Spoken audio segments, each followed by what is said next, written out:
Tamil Nadu CM Jayalalithaa అనారోగ్యంతో గత వారం రోజులుగా తమిళనాడు అపోలో ఆసుపత్రిలో చికిత్స పొందుతున్నారు. అయితే జయలలిత ఆరోగ్య పరిస్థితిపై హెల్త్ బులెటిన్, తాజా చిత్రాలు విడుదల చేయాలని ప్రతిపక్ష నేత కరుణానిధి డిమాండ్ చేస్తున్నారు.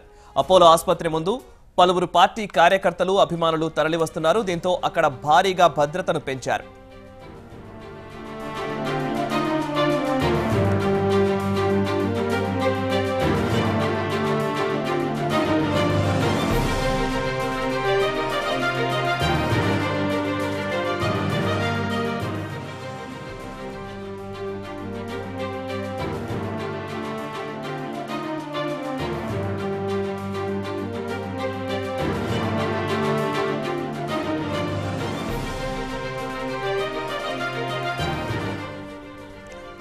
తమిళనాడు ముఖ్యమంత్రి జయలలిత అనారోగ్యంతో చెన్నై అపోలో ఆసుపత్రిలో చికిత్స పొందుతున్నారు. అక్కడి తాజా పరిస్థితిని మా ప్రతినిధి గిరి అందిస్తారు. గిరి, ప్రస్తుతం చెన్నై అపోలో ఆసుపత్రి దగ్గర ఎటువంటి పరిస్థితి ఉంది? అన్నాడీఎంకే పార్టీ వర్గాలు ఏం చెబుతున్నాయి?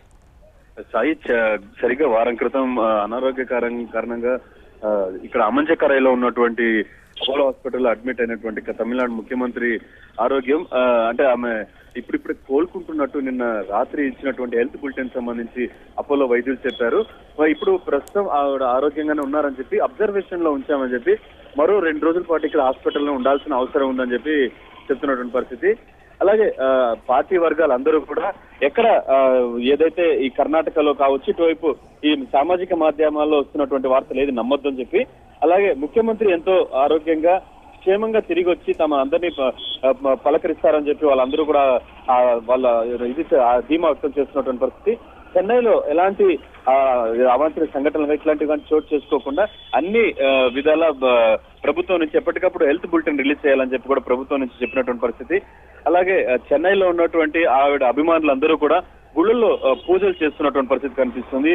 తిరుపతి కావచ్చు, ఇట్లాంటి చోటు కూడా పెద్ద ఎత్తున భక్తులు ఆవిడ ఆరోగ్యం తొందరగా కోలుకోవాలని చెప్పి పాదయాత్ర ద్వారా పొరచి తలవి జయలలిత సంఘానికి సంబంధించినటువంటి వాళ్ళందరూ కూడా తిరుపతికి వస్తున్నటువంటి పరిస్థితి కనిపిస్తుంది.